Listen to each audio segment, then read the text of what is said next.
हद से ज्यादा सीधा साधा होना भी ठीक नहीं, क्योंकि जंगल में सबसे पहले सीधे पेड़ों को ही काटा जाता है।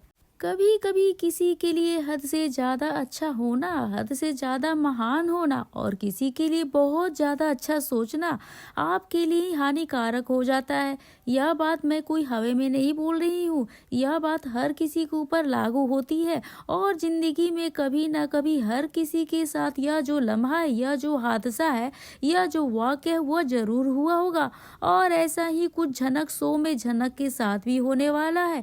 फिलहाल झनक का जो इनोसेंस है, झनक का जो भोलापन है, वो हम सभी को तो पहले से ही पता है, लेकिन बेचारी झनक को यह नहीं पता कि वो कुछ भी ज्यादा ही महान बन जाती है। और इसी महानता के चलते, इसी अच्छाई के चलते हुए हमेशा झनक को जिंदगी में बहुत बड़ी चोट लगती है, बहुत ही बड़ा झटका लगता है। और 2-4 कदम आगे बढ़ने के बजाय वह 10 कदम अपनी जिंदगी में पीछे ही चली जाती है। और ऐसा ही कुछ एक बार फिर से झनक की जिंदगी में होने वाला। प्रियांशी नाम की इस बच्ची का झनक ने पिछले कुछ दिनों में बहुत ही साथ दिया, उसका साथ निभाया, उसका हौसला बढ़ाया और उसके सपनों को पूरा करने के लिए दिन रात एक कर दी, एक नई उड़ान दी। उसके लिए हिम्मत जुगाड़ रही है, उसके अंदर हिम्मत बटोर रही है, उसे अपने सपनों को पूरा करने का एक नया मौका दे रही है, उसके लिए सीढ़ियों को बुन रही है। तो क्या कुछ नहीं कर रही है, समाज से लड़ रही है, घर परिवार वालों से लड़ रही है, उसे हिम्मत देते हुए उसका साथ निभा रही है, जो कि अपने आप में एक बहुत ही कठिन, बहुत ही डगमगाया हुआ सफर है। अब जिससे शांति पूर्वक और पूरी हिम्मत के साथ बिताता तो रही है। और इस सफर में झनक जो है प्रियांशी का साथ निभा रही है। लेकिन लेकिन दोस्तों, शायद झनक भूल रही है एक बात, कि झनक तुम इस घर की कोई असली बहू नहीं हो। कि चलो यह मैं मान लेती हूँ कि किसी की मदद करने के लिए कोई असली रिश्ता कुछ हद से ज्यादा कुछ जरूरी तो नहीं होता। कभी कभी हम सड़क पर चलने वाले किसी भी आदमी की मदद करते हैं, लेकिन इसका मतलब यह तो नहीं कि उसके साथ हमारा कोई रिश्ता। यह लॉजिक झनक के शो में भी अप्लाई होगा। लेकिन झनक की जिंदगी ना सभी लोगों के जैसे नॉर्मल तो नहीं है। क्या कुछ नहीं हुआ उसके साथ महानता के चक्कर में, और उसकी माँ ने अपनी जिंदगी बर्बाद कर ली। उसके पिता की तो वॉट लग गई, दुनिया ही छोड़ के चले गए। और उसके असली पिता जो चले गए, उसके असली पिता की संपत्ति को हड़प लिया गया, घर को हड़प लिया गया। यही नहीं बल्कि असली जो है उसे छोड़कर चली गई। तो इतना सब कुछ होने के बाद भी कोई इंसान फिर कैसे महानता दिखा सकता है? यह मेरा मानना नहीं है। क्योंकि कभी कभी कुछ हादसे ऐसे होते हैं ना आपकी ज़िंदगी में, जो होते हैं ना वो आपके बिहेवियर को बदल देते हैं, आपकी इंसानियत को बदल देते हैं, आपके व्यक्तित्व को बदल देते हैं, आपके सोचने के तरीके को बदलते हैं, आपके लिहाज को बदलते हैं, अंदाज बदल जाता है, आपकी पर्सनालिटी बदल जाती है। फिर भला झनक के अंदर वो बदलाव क्यों नहीं होनी चाहिए, उसके अंदर क्यों नहीं हो रही है? क्योंकि आपके अंदर कभी कभी कोई आप पूरी चीज़ देख ले, कोई बुरी मूवी देख लो तो सदमा लगता है, थोड़ा सोच पढ़ लेते हैं तो फिर जनक की जिंदगी में इतने सारे हादसे हुए, एक एक बात कई हादसे हुए, उससे कोई सदमा लगा या उसे कोई सबक नहीं मिला? यदि सबक मिला है तो कहानी के मेकर्स आप इस बात को थोड़ा सा पॉइंट करिए और थोड़ा सा सोच विचार करके एक व्यक्ति की कहानी को दिखाते हुए, यदि उसके जीवन में इतने सारे हादसे हुए हैं तो फिर से वही चीजें रिपीट क्यों करिएगा? तो ये भी मान लेते हैं चलिए कि आंखों के सामने घटती हुई चीजों को देखकर नजरअंदाज तो नहीं किया जाता। क्योंकि कभी कभी क्या होता है, सामने यदि आप किसी इंसान की मुसीबत में देख रहे हो तो आप मदद करने के लिए जाएंगे, लेकिन आपको यदि उस इंसान की तकलीफ के बारे में पता ही नहीं चलेगा, आप देख रहे नहीं होंगे, तो वो इंसान आपकी मदद मांगेगा भी नहीं और आप उसको मदद करेंगे भी नहीं। और कभी कभी यही चीजें घटती है हमारे सामने अस्तित्व में, जो चीजें होती रहती है उसे देखकर हम चुप नहीं रह सकते हैं। कुछ शख्स ऐसे हैं, झनक भी वैसी ही है, इसीलिए तो वो झनक प्रियांशी की मदद कर रही है, अब प्रियांशी के लिए आगे बढ़ रही है, जो भी चीजें कर रही है वो सारी चीजें जस्टिफाई है। लेकिन झनक को थोड़ा सा तो संभलना चाहिए, थोड़ा सा केयरिंग होना चाहिए, क्योंकि ऐसा करते करते झनक बिहान की जिंदगी को, अपनी जिंदगी को और भी ज्यादा मुश्किल में डाल सकती है। क्योंकि झनक जो जल्द डांस सिखाते जाएगी और डांस का यह नाम कहीं आगे बढ़ता जाएगा तो प्रियांशी की तरफ से झनक का नाम सभी के सामने जाएगा। और झनक अपनी पहचान को छुपाना चाहती है, औनी के नाम से ही शक्ल तो झनक का ही है। अब ना तो ये अपने आप पंजाब में झनक के लिए एक बहुत बड़ी मुसीबत होने वाली है। पिछले कई बार झनक नौता बनकर डांस कंपटीशन में उतरी थी। भले ही उस बार मकसद कुछ और था, लेकिन इस बार तो झनक के पास कोई मकसद भी नहीं है। वो तो अपने आप को छुपाना चाहती है। उसे लग रहा है कि उसकी वजह से किसी की मौत हुई है वगैरह वगैरह। तो कुल मिला के झनक अपने पैर पे जो कुल्हाड़ी मार रही है, यानी झनक की यह महानता झनक के लिए उसकी जिंदगी की सबसे बड़ी बेवकूफ़ी बनने वाली है। तो नमस्कार दोस्तों, आप सभी का स्वागत है मेरे यूट्यूब चैनल पे। आपकी अपनी पसंदीदा शो झनक से जुड़ी एक और अपडेट को लेकर मैं आपके सामने आ गई हूँ।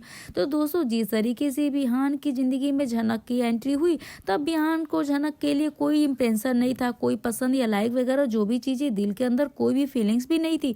यदि झनक मोहतरमा को सबक नहीं मिला तो कोई कुछ नहीं कर सकता।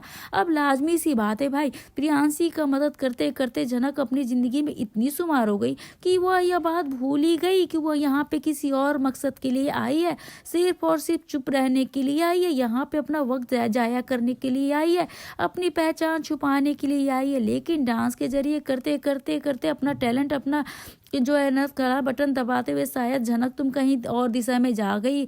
अब मुझे लगता है थोड़ा सा वक्त बिताना चाहिए, शो के मेकर्स को इस बारे में सोचना चाहिए और झनक को और अनिरुद्ध को वापस मिलाने के लिए। डांस के शो का तो यहाँ पे नहीं पता भाई, मिलाने की बात आई है तो सारी बातों को साइड रख देती हूँ। कुछ देर के लिए झनक के फैंस सारे एक बहुत बड़ा अल्टीमेटम देना चाहती हूँ कि भाई इस शो को वार्निंग मिल गया है। मैंने आपको बहुत पहले ही बताई थी, अल्टीमेटम जो भी मिल गया, आधे घंटे का भी हो या आधे घंटे से भी कम का हो, तो अब ये बात तो जरूर हो गई है कि भाई इस शो में पहला शो है दुनिया का जहां भाई शो लीड के जो है ना वो दोनों अलग अलग रहते हैं, दोनों अलग रह रहे हैं, अपनी अलग ही उन लोग का कंटेंट चल रहा है। कोई इंटरेक्शन नहीं है, कोई कन्वर्सेशन नहीं है, कम्युनिकेशन नहीं है, कोई फेस ऑफ नहीं, कुछ नहीं। दोनों एक दूसरे को सपने में ही देखते हैं। जैसे ये रिश्ता क्या कहलाता है, किसी और शो में थोड़ा बहुत सपने आपने आते हैं तो एक दूसरे के साथ स्क्रीन पे दिखते हैं। ये लोग वो सीन भी एडिट नहीं करते भाई, वो सीन भी शूट नहीं करते, शॉर्ट होता ही नहीं। तो इसका क्या मतलब सजे, शो के जो लीड है उनके बीच में पड़ते ही नहीं है। शो के लीड्स को मेकर्स, डायरेक्टर, प्रोड्यूसर, जो भी क्रिएटिव टीम है वो एक साथ दिखाना ही नहीं चाहते हैं। कोई तो ऐसी अंदर की बात जरूर है, यहाँ पे लिटरली मैं यह बता सकती हूँ जिसके चलते शो की कहानी पूरी तरीके से डगमगा रही है। और अर्शी मोहतरमा की बात कर ले, जो हमारी चांदनी शर्मा मैडम की बात कर ले, तो मान लेते हैं इनको अनिरुद्ध के साथ स्क्रीन शेयरिंग चाहिए, लेकिन इसका यह मतलब तो नहीं कि झनक के साथ स्क्रीन में दिखेगा ही नहीं भाई। अब देखिए, अनिरुद्ध को अर्शी के साथ दिखना है, अर्शी को हीरो के साथ दिखना है, अर्शी की ही डिमांड होगी, चलिए ये भी मान लेते हैं। लेकिन इसका यह मतलब तो नहीं कि लव ट्रायंगल ही न दिखाया जाए। अब जहाँ पे झनक और अनिरुद्ध की बातें ही ना हो, जब भी बातें होती है तो अर्शी झनक को धक्का देती है, लात मारती है, नुकसान पहुंचाती है, जान से मारने की कोशिश करती है, किडनैपिंग होती है, बस इसके अलावा कभी अनिरुद्ध झनक का सपोर्ट करते हुए अर्शी के साथ तलाक वाला सीन क्रिएट होता है। यहाँ पे कुछ चलता क्यों नहीं भाई, यहाँ पे मत कराओ तलाक, अर्शी को साथ में दिखाइए, स्क्रीन पे दिखाइए, आपको कौन बोल रहा है।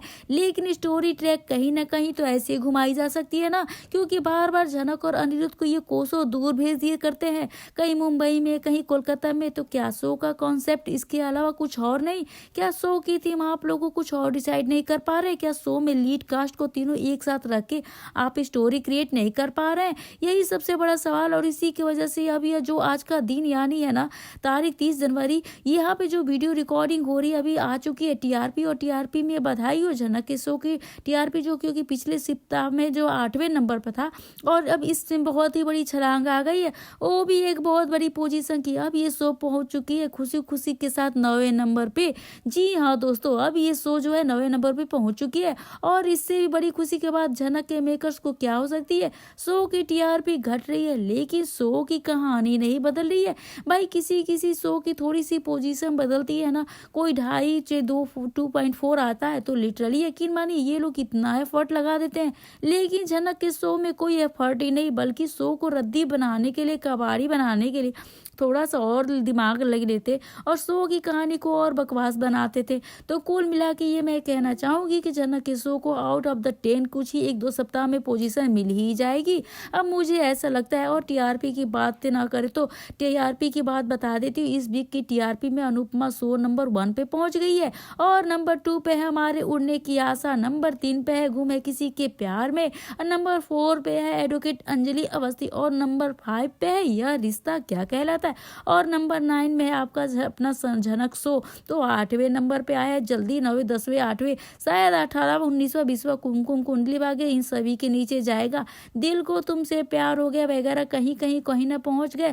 फिर भी मुझे ये ताजुब होती है कि अभी ये 90 नंबर पे कैसी इतनी घटिया स्टोरी लाइन होने के बाद भी ये अपने आप में एक बहुत ही बड़ी सवाल है, क्वेश्चन मार्क है। यह सवाल के जवाब में आपकी क्या राय है, आपकी क्या प्रतिक्रिया है, क्या बातें बोलना चाहते हैं, क्या आप हड़ास निकालना चाहते हैं, अपनी कमेंट के जरिए दोस्तों जरूर से बताइएगा। इस वीडियो को लेकर मेरी किसी बात को लेकर ओपिनियन प्रतिक्रिया हो, सवाल हो, सुझाव और डाउट हो वो भी बताइएगा। मुझे आपके सारे कमेंट्स का बेसब्री से इंतजार रहता है दोस्तों।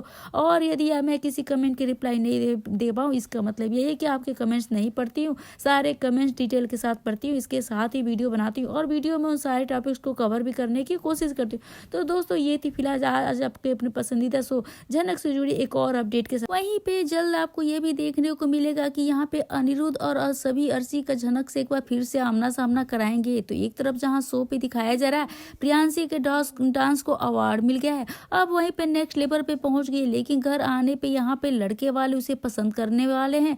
आप सभी को झनक ने सोचा था कि प्रियांशी को डांस कंपटीशन ले जाएगी, तो यह बात सुनकर जो लड़के वाले प्रियांशी से शादी करने को मना कर देंगे। लेकिन अब आने वाली 25 तारीख को ही प्रियांशी की शादी होने वाली है और ऐसे में यहाँ पर आप देखेंगे झनक प्रियांशी और प्रियांशी के सपोर्ट्स काफी ज्यादा दुखी हो जाएंगे। लेकिन कहा जा रहा है कि अनिरुद्ध और अर्शी के आने के बाद यहाँ पर प्रियांशी की शादी को रोकने में झनक का साथ अनिरुद्ध भी देने वाला है। बियान भी अपनी बात के आगे झुक जाता है, लेकिन झनक जो है हर एक गलत चीज के लिए खड़ी रहती है। अरे भाई वो सबकी मदद के लिए जो खड़ी रहती है, अब किसी की मदद के लिए अपनी मदद तो कर नहीं पाई लेकिन दूसरों को मदद करने के लिए वो पहले खड़ी होती है। ऐसे में आने वाले दिनों में बिहान को अनिरुद्ध और झनक के रिश्ते का भी पता चलने वाला है। अब कहानी किस मोड़ पे जा रही है, अब जब यहाँ पे दोनों की बढ़ती हुई नजदीकियां यानी अनिरुद्ध और झनक के यहाँ पे सपोर्ट करते देखेंगे, लेकिन मेकर्स एक बार फिर से हो सके कि कहीं टीआरपी आगे बढ़ जाए, तो इसलिए शायद झनक और अनिरुद्ध को साथ लाने की कोशिश करेंगे। टीआरपी पहले से ऑलरेडी बहुत ही नीचे आ चुकी है, तो यहाँ पर भी आप सभी को देखेंगे कि प्रियांशी की शादी को रोकने के लिए जब ये एक होंगे तो अर्शी भी यहाँ पर अपनी चुप्पी तोड़ती हुई नजर आएगी और पूरे बिहान के परिवार के सामने अनिरुद्ध और झनक के रिश्ते का वह खुलासा भी कर देने वाली है। अब यहीं पे जो होगा कि अर्शी का फिर से एक नया ड्रामा शुरू होने वाला है, लेकिन अर्शी का ड्रामा तो खत्म ही नहीं होता है, जहां जाती है ड्रामा ही क्रिएट करती है। क्या अभी तो अर्शी जो है झनक से माफी मांगने वाली थी, उसके लिए अच्छा सोच रही थी, इतना अच्छा सोच रही थी, उसे मिलना चाहती थी अर्शी की, यहाँ पे झनक की चिंता कर रही थी।